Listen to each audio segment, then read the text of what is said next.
राधे राधे सभी को। हम आज सुनेंगे कामदा एकादशी व्रत कथा।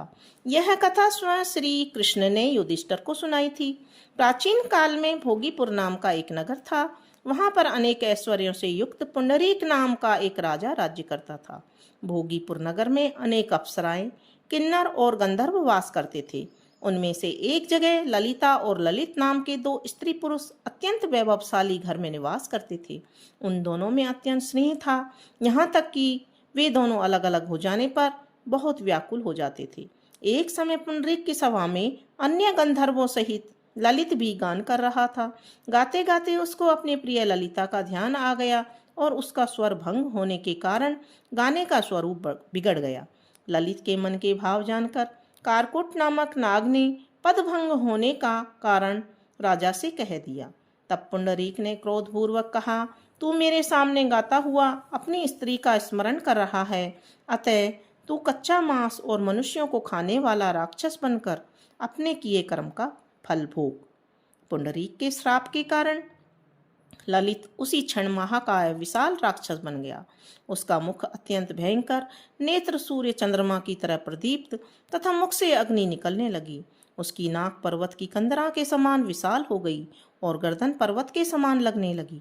सिर के बाल पर्वतों पर खड़े वृक्षों के समान लगने लगे तथा भुजाएं अत्यंत लंबी हो गई। कुल मिलाकर उसका शरीर 8 योजन के विस्तार में हो गया। इस प्रकार राक्षस होकर वह अनेक प्रकार के दुख भोगने लगा। उसकी प्रियतमा ललिता को जब यह वृत्तांत मालूम हुआ तो उसे अत्यंत खेद हुआ और वह अपने पति के उद्धार का यत्न सोचने लगी।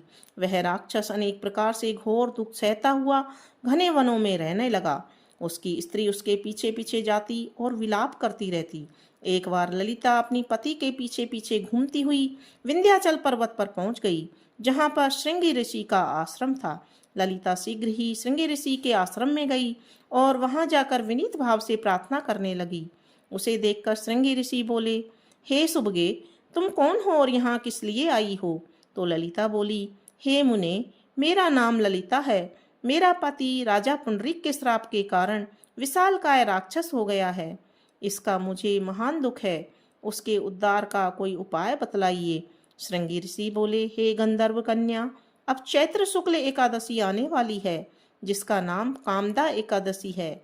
इसका व्रत करने से मनुष्य के सभी कार्य सिद्ध होते हैं। यदि तू कामदा एकादशी का व्रत कर उसके पुण्य का फल अपने पति को देगी तो वह शीघ्र ही राक्षस योनि से मुक्त हो जाएगा और राजा का श्राप भी अवश्य में शांत हो जाएगा। मुनि के ऐसे वचन सुनकर ललिता ने चैत्र शुक्ल एकादशी आने पर उसका व्रत किया और द्वादशी को ब्राह्मणों के सामने अपने व्रत का फल अपने पति को देती हुई भगवान से इस प्रकार प्रार्थना करने लगी, हे प्रभु, मैंने यह जो व्रत किया है इसका फल मेरे पतिदेव को प्राप्त हो जाए, जिससे वह राक्षस योनि से मुक्त हो जाए।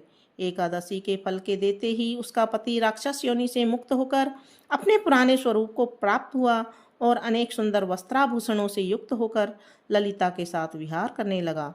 उसके पश्चात वे दोनों विमान में बैठकर स्वर्गलोक को चले गए।